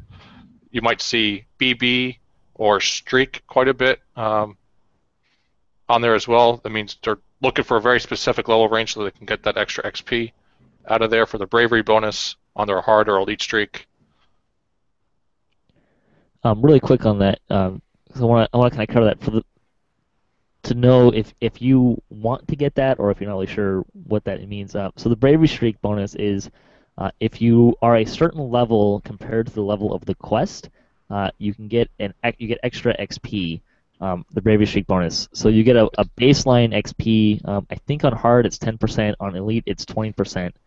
And then for each time that you run a quest on either hard or elite in sequence that this applies, you get another. For hard, it's 5% per, and for elite, it's 10% per, and that goes up to on hard. If on hard streak, you can get an extra 25%. On elite, you can get an extra 50%. Yeah. It's the first time you run a quest, and you have to be for heroic levels. Everyone in the quest has to be no more than 2 levels higher than the quest level listed in the compendium. Yep. So if it's a level 14 quest, you can't be higher than level 16. Correct. For a quest that is level 20 in the compendium, you can be 3 levels higher So you can be level 23 to go into a normally level 21 quest to get a streak. If it's 21 or above, you can be 4 levels higher than the listed quest level. So important benchmarks to know, particularly if you want to get that streak. That's kind of the level range you're looking for. But what that means essentially when they put that into their LFM is if I'm running a level, let's say 14 quest, and you're level 17, don't try to hit up my group because they're going to ruin my bravery bonus. And well, they won't ruin it. It just won't get credit for it. So there's a big distinction there too. Oh, right. Right. Yeah. So, if you exceed that level range, that 2 levels above the level listed in the compendium, ask first. Maybe it's not that big a deal for that person. They'd rather get the favor or just get the completion done so they can move on. But the key to pugging is communication, particularly when you're trying to join. Exactly. I would say we've been talking about exclusionary messages in the LFM panel. The level range would be one of those as well. Generally speaking, if you ask, they'll be a little bit more flexible. If they're looking for a certain level cap because either you have to be a certain level to enter the quest or they don't want to go above a certain level because of bravery streak bonuses, then or power leveling penalties. Then they'll probably be a little bit more cognizant of not allowing you to kind of break that part. But things like keeping up, bring your own heal, stuff like that. Generally speaking, if you're not really great at meeting that requirement, but if you're upfront and you communicate and you ask, generally speaking, you'll actually be surprised how many times you will still get into a group, even if you don't initially meet those requirements. You could probably be okay. But communication is kind of the big thing for sure. Yeah, you don't not want to be able to be self-sufficient in a quest. Go in there with the expectation, an LFM that says be self-sufficient, bring your own healing, and then go in there and be constantly dying, being knocked helpless or whatever, and becoming a resource drain on everybody else. Yeah, that'll just get you booted.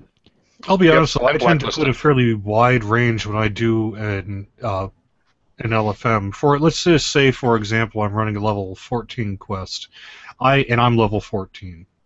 I will put 11 to 17 in my group range because I don't really care if the first person joined is level 11. Well, then we're going to do an 11 to 14 run on whatever difficulty we feel is best. If the person joins it and they're 17, then I'm going to probably do a 14 to 17 run, probably on elite or something like that, to get that. So, but when I'm putting up the LFM, I'll put a wider level range than technically would be allowed in the quest, because we wouldn't actually have a level 11 and a level 17 in the same quest because of power leveling. But for purposes of initially forming the group, I've got a wider range than I'm ultimately going to narrow it down to, based on whoever it is that joins the group initially. Yep. Let's talk about public instances really quick. So they added this feature a little while back. When you go to a quest portal, there is an option. I think it's in the bottom right. There's basically two. On the right-hand side.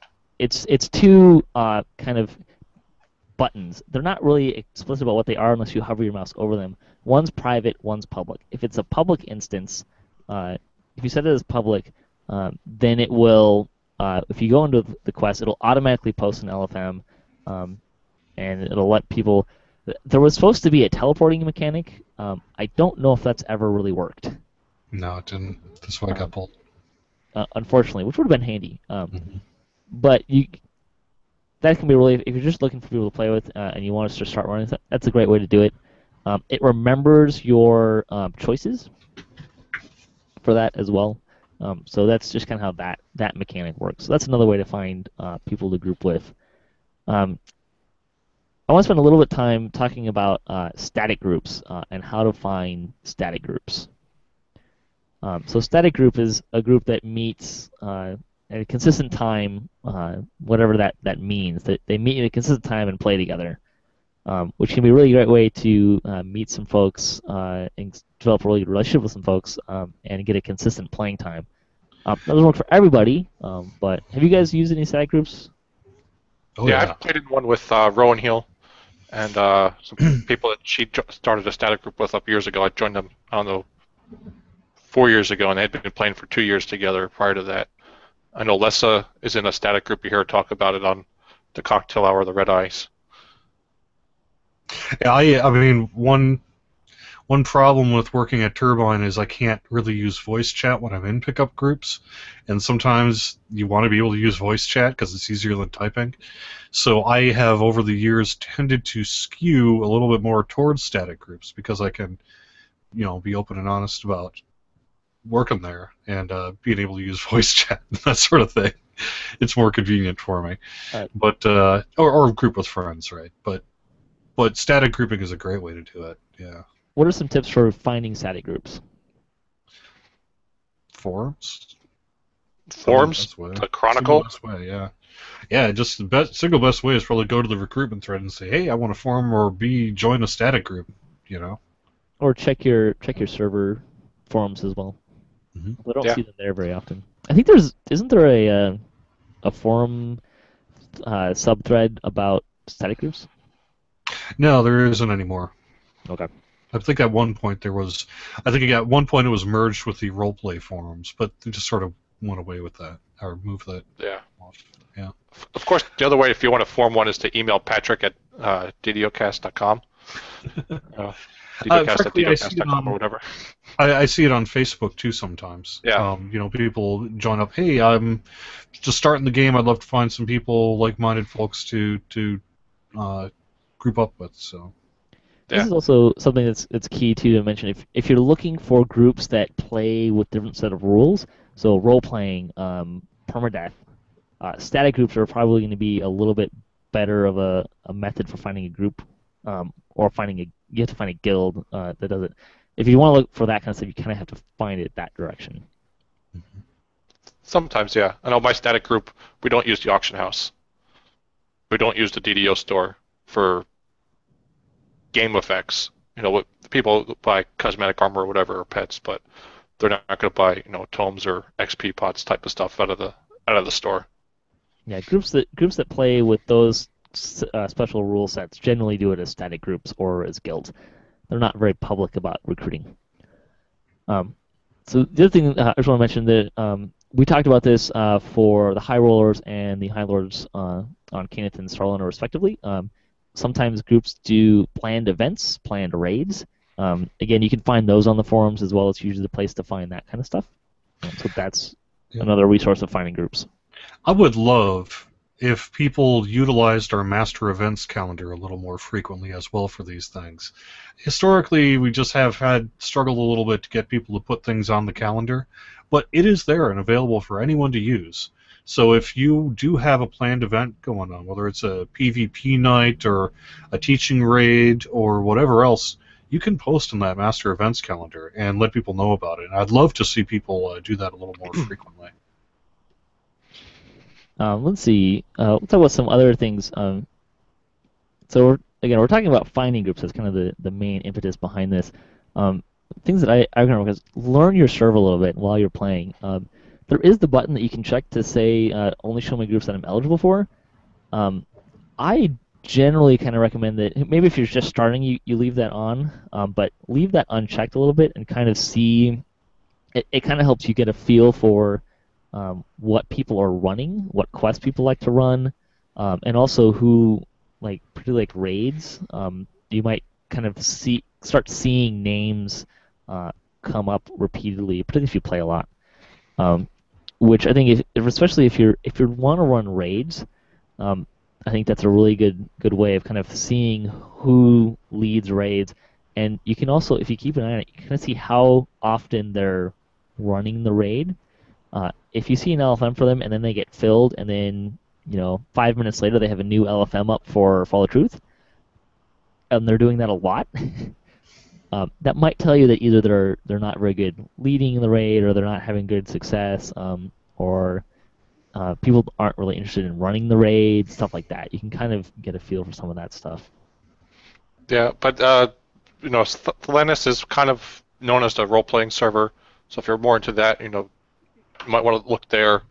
Galanda for a while used to be an international type server with people from all around the world playing it all kinds of times. So if your play times was a bit more sporadic or off hours compared to where you might normally live. That's a good place to find players to play with. Frankly, Solana as well tends to have a fairly diverse international crowd. So if you're looking for off-hours playtime, Solana might be another good bet.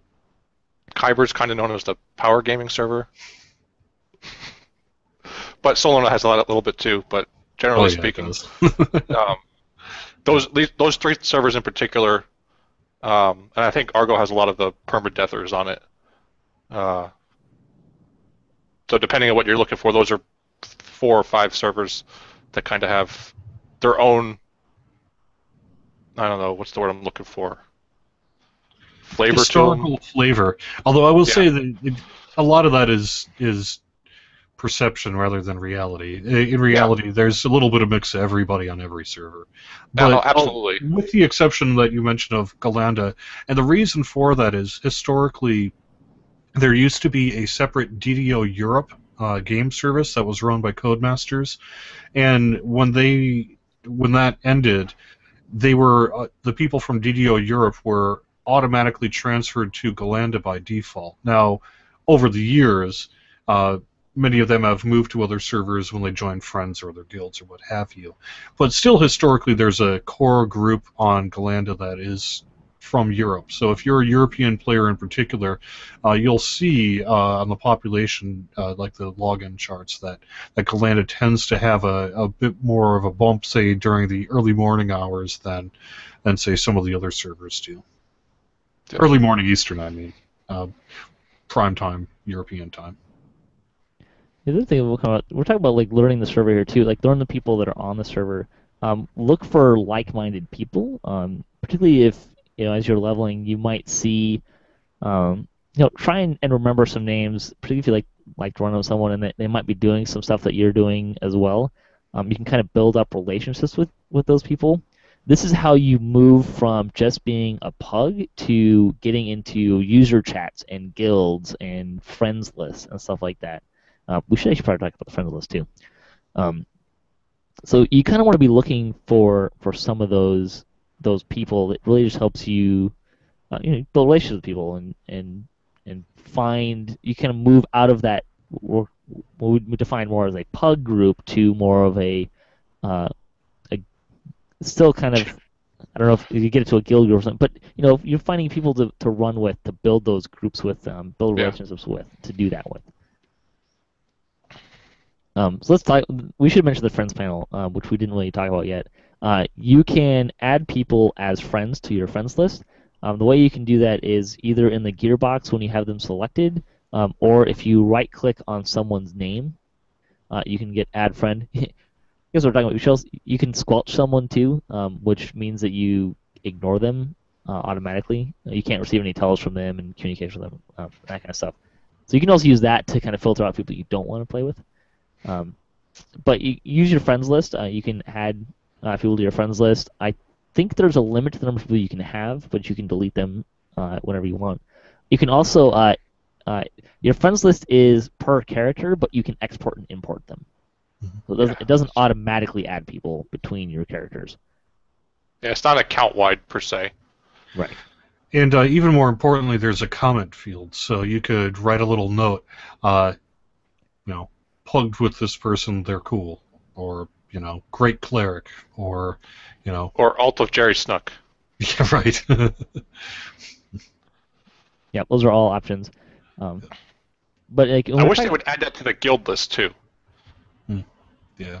Or at least in the guild list, show people's other characters next to that one character's name. I know people like to use their friends list as their squelch list as well. But we don't want to promote that. Yeah, I mean, if you want to do it that way, you can. But I think the squelch list works just fine as it is. But we're talking about finding groups.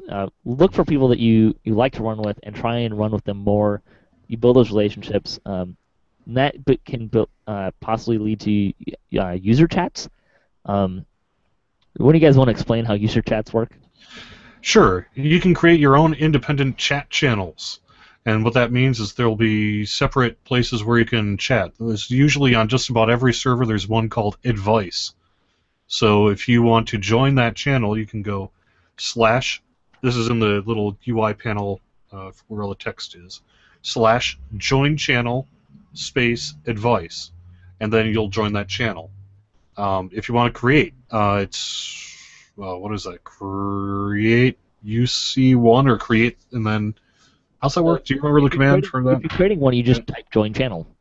Oh yeah, okay. There Just you go. join a channel that doesn't exist, and it creates it. Yeah. You can also set a password by doing join channel, name of the channel, and then password for the channel. Correct? Yep. Yeah, that's what I thought. Was And slash? Yeah. Is it password and then the password that you want to use? No, if you're creating the channel with a password, so creating a channel and joining a channel are exactly the same. It's just whether or not it exists. It's already exists. Okay. So it's /join channel space channel name space channel password. If there's no password, you just leave that last one blank. Yep. Okay. And you see on just about every server there's an advice and a trade, and usually several others as well. But at the very least, there's almost always an advice and a trade channel on every server. And those are important to note that those are server-wide as opposed to in each public instance and the quests that kind of associated with those instances, there are default advice and trade channels. But those are localized around the different public instances. Yep. Additionally, in terms of how you actually talk to them in the channel, it would be / and either channel name space say what you're going to say, or you can do /UC1, UC2, UC3 for user chat channel 1, 2, 3, 4, 5, whatever you have them assigned to. You can only have 4, I think. And you actually don't even need the UC. You can just say /1. Oh, okay. And then it'll type it to those channels. You can also set up your chat tab. You can also set up a chat tab to default to talking to a chat channel as well. Yep. And you can even take those chat panel tabs out and make them separate windows. Mm-hmm. All options. But the way that you generally, if you want to get into one of those, you kind of have to fall in with the crowd, get in with the crowd, and kind of run with them. You might kind of get hints from their conversation that they have a channel going, and if you run with them a lot, particularly if you're like doing a lot of raids or TRing or something like that, you might inquire, like, hey, do you guys have a channel or something that I might be able to join? You can do that. They might tell you no, but it's kind of how it works. So let's talk about guilds a little bit. It's not traditional pugging, but we're talking about finding a group in general. So let's talk about finding a guild so you can find people to run with. Do you guys have any tips for finding a guild? Don't be in a guild and run around the harbor. I'm kidding. Yeah. It's true, though. Well, Jerry's very true, what he says there. I would not recommend accepting a blind guild invite. Just like I wouldn't recommend sending blind party invites.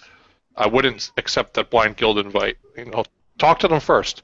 A lot of guilds, if they're looking for players, they'll either have a message like on their character, or there'll be a forum post or something in the DDO Chronicle. But if you don't see any of that stuff and you're just running around and you're pugging, you see a couple people in a group that you join, they're all from the same guild. Talk to them, get to know them. Ask them if they're recruiting. If they are recruiting or accepting new members, ask them what the requirements are. Sometimes guilds kind of have like a trial period first where they'll accept you into the group, as they're running quests, but you're ungilded or from a different guild with them. And then, if your personalities and your play styles work out, they'll send you the invite. Yeah. Go ahead. I'd say there are basically 2 key ways to find a guild. One is through our official website. We have recruitment channels and that are quite well used on the forums, or utilized. So a great way to find a guild if you don't know anybody is to hit up the recruitment forums on DDO.com, and you'll often see people on every server advertising for their guild. Another way, though, frankly, is in-game. If you are seeing a lot of guildies, members of a certain guild on at the time that you are, you see the same names in the guild tags there, and you think, well, I've been pugging with these people, and I've been having a good time running with them. Just send them a tell to the to any of the guildies in the Who panel. Say, hey, I'd be interested in joining your guild. I bet most guilds will, if they tell you no, they'll probably be nice about it.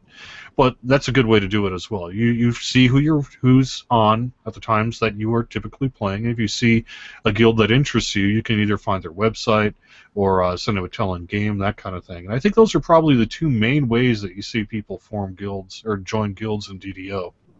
It's either organically in game or through the official channels. Yeah, I would go ahead. If you don't know a lot of people on the guild or in game and guilds and stuff like that, first, like I just say, write down like what are like 2 or 3 things that are important to you. Like do you want to run a lot of raids? Do you want to do a lot of TRing, stuff like that, just to kind of get an idea of what you're looking for. And then, particularly groups that are larger tend to be more open about recruiting, kind of by default. That's why they're large. So, over the course of a week or so, when you're logged in on your normal playtimes, check the Who panel, and you can sort by guild and just kind of scan through the list and see what guilds have a lot of folks on them. The other reason why I say, another reason why I kind of recommend you don't filter out all the channels or all the groups that you're not eligible for. Look for the raids, like figure out what the raid quests are first. You can use the Adventure Companion for that. And then, look in the LFM panel and look for people that are leading raids and then you can cross-reference with the Who panel and see what guild they're in. You can kind of see if you see someone or a guild running a lot of raids, then that can indicate they're a guild that likes to do a lot of raids. But that's can be an idea of like initial figuring out what might be a possible guild, and then talk to the guild, talk to the players in the guild. Don't just talk to one person either. I would say I try and talk to 2 or 3 people in the guild and ask them, hey, why do you like the guild? What's your guild about? Are there any rules of the guild? That could be an important one. Stuff like that. Yeah. And if you ask to join a guild and they say, no, we're not recruited, or they decline to invite you, don't take it personally. They're, for whatever reason, there's a lot of guilds out there, or a good number of guilds at the very least, that, like their small guild bonus for guild renown. And, they don't want more than whatever the number of accounts is, that pushes them over that. So, or frankly, there may be a group of friends who've been playing for many years together, and so they're just not really interested in maybe taking people they don't know very well. Or it's a static group guild too. So static group, permadeath guilds, will all be kind of closed. And that's why I say ask about the rules too. There's like guilds that are really, really strong in a rating are generally either really big, they like having a really big guild, or they're a small guild with the idea that if you have 13 players in your guild that are always on together at the same time, someone's always left out of a raid, which can be problematic. So some guilds, this was actually true of my guild, is we keep the number down partly because we don't want to be in a situation where we're leaving like 1 or 2 people out of a raid when we're doing raid night. So stuff to consider. It's probably not you if someone doesn't want you in their guild. They'll let you know long before they don't want you in the guild because they won't let you in your groups either. So let's close this section out. Let's talk about raids. What's different about trying to find a raid group? People are generally looking for completions as opposed to the difficulty I find with raids. They just really want to get to their 20th. And depending on the raid, I find people to be more picky about who they let in, because some raids are significantly harder, particularly the newer raids, and they really, really want that completion. So if they know this person can complete the raid, they're more apt to let that person in than someone who says, I don't have any experience in this raid and I don't know what I'm doing. I think this is lessened somewhat over time, but it is still the case that you see people also be a little more restrictive in terms of class balance. Sometimes there are certain mechanics in a raid that is like, well, we need to have someone with X. And sometimes they don't really need it, but sometimes they actually do. Like let's say Vault of Knights. You need to be able to hit all 6 of those sort of levers and runes and buttons. So you need to make sure you've got your stats covered and that kind of thing. So you'll tend to see maybe a little bit pickier selection or than you will in your average, say, quest pickup group. there's generally some specific roles that they need to fill that you're going to be cognizant of as well. I would say too, we're talking about raids. The raiding scene is generally going to be a smaller pool of players, just because there are certain players that don't raid very much or aren't the correct level or what have you. But you're gonna cut the population down by quite a bit of people that are raiding and particularly raiding consistently. So I'd say the other thing you want to keep in mind is how you come across as a player is going to be more important if you're interested in getting into the ratings pug scene than if just the pug scene in general, because your impressions will matter. It could affect you getting blacklisted by a group if you aren't doing a very good job of that. So, be on your best behavior. We'll talk about etiquette in the next pug series, but that's something to keep in mind. And make sure you're flagged too. If you don't know how to flag for raid and you see an LFM up and it's a raid, you can tell it's a raid too. If you highlight there's more than 6 people in that raid in that group, it's a raid. That's the definition. It's a 12-person group instead of a 6-person group. Feel free to send the leader a tell hey, I'd like to run this raid. How do I get flagged for it? Or check the DDO wiki. They also will tell you what you need to do to get flagged. So some options there. Any closing thoughts on finding groups? Communication. Be upfront and honest about it. The worst they're going to do is say no, and if that's the case, it's probably more their problem than your problem. Move on to a bigger, better, stronger group and have more fun. We're all here to play a game to have fun, and you want to find people who are like-minded, and the only way you can do that is if you talk to them, whether it's in the chat window or via voice chat. You got to communicate with them, and communication is a two-way street. If they take the time to put up an LFM and they type something in the description window there, read it. And if you don't know what it means, ask them. Yeah, I guess I don't really have too much more to add. Just have fun with it. Don't take it too personally. Don't stress out too much, especially if you're the pickup group leader. Realize that being a pickup group leader is a little bit like playing Dungeons and Dragons, and that you're rolling a d20 and sometimes you're going to hit a 1, and that's just the reality of it. Don't stress too much about it. It's fine. Yeah, it's just a game, right? I would say stick with it. Don't let one bad apple spoil it. And yeah, communicate. If you're up front and you're communicating about your ability and maybe your limitations and that you don't know a quest or anything like that, I don't know anyone who would outright blacklist you for saying, hey, I know you're looking for someone who your LFM says bring your own heal, we're zerging. I'm not the best solo healer, and I'll try and keep up, but I'm not the fastest guy. Can I still join? I want to maybe elevate my skills or something by playing this as a group. The worst they're going to tell you generally is no. This may not be the best group for you, as opposed to they're not. If you join and you aren't upfront about that, that's when you're going to get blacklisted. So yeah, and I was hinting on that earlier in the conversation. Yep. Let's move to the lightning post. Just a survey question this week. This comes from Alan, and I thought this would be appropriate for pugging. What gear must you have and why? Jeez, that's actually a really big topic. Yeah. Well, first of all, you need a weapon. Unless you're a monk. But then you need your hand wraps. Yeah, there you go. Yeah. So yeah. I wrote down a couple of things, and then we're not going to turn this into a roundtable discussion, but just some really quick thoughts to put out. So heavy fort, why? It evens out your damage. You don't get damage spikes from getting critically hit. Striding and haste pots, movement is life. You have to move, and the faster you can move, the better off you're going to be. Ailment cure options, sometimes you're just on your own. You need to... some ailments like curses and mummy rot will actually prevent healing, so you need to be able to deal with that. I would say death block, not just death ward. You need an item that has death block that you can slot in, even if it's not your standard gear set. Hit points, which are life, anything that raises your hit points and constitution, that's helpful. hit points You for need a life. con item. You need Yeah. an item with Constitution and get it as high as you can get. And false life. I would say both of those Yeah. things. Well, Yeah. false life, vitality, and your highest con item. Yeah, hit Whatever points the or life. highest values you can get. That's what it comes down to. And then I would say strength. Even with the minimum strength, if you have a +6 item and a +2 tome, it vastly increases your carrying capacity, which in turn reduces your encumbrance, which means you can move faster. Movement is life.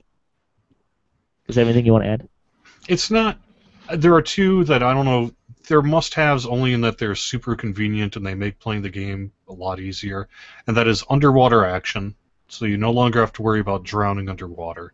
And then Featherfall. A Featherfall item allows you to, it changes your trajectory when falling off of high ledges and that, and allows you to steer and sort of get around faster. It also can prevent, falling damage.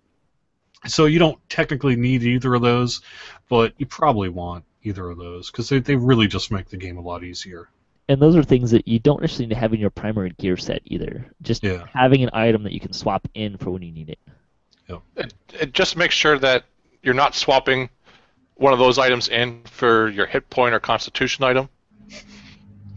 Oh, I've done that. I do that. I mean, I'm plenty guilty, finish a quest, I swap in my haggle item to go to the bar and sell stuff, but that haggle item shares my constitution or vitality item, and I die at the bar. Right. I generally had more of a problem for a while where my haggle item was in the same slot as my heavy fortification. And you forget to leave it. You leave the haggle item on and forget to return it back. Yeah, that's another one. And the other thing I find is useful, if depending on your jump skill, you want to hire at least probably a 15 jump.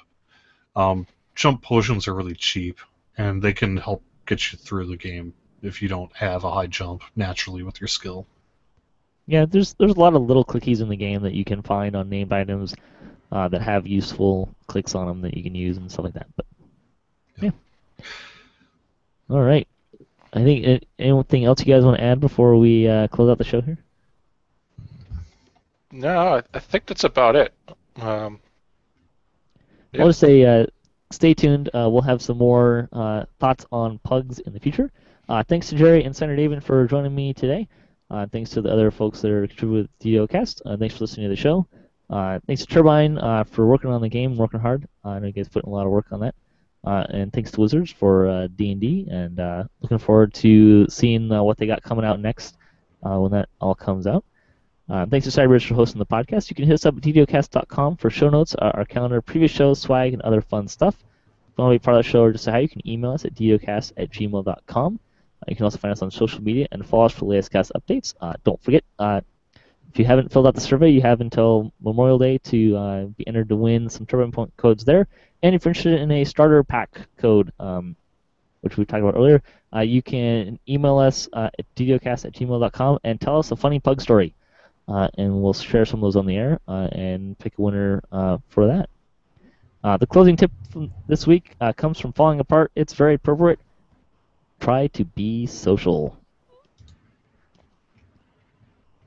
So, until next time, may all your attack rolls be crits, all your chest level appropriate, have fun, and don't forget to try the pugging scene.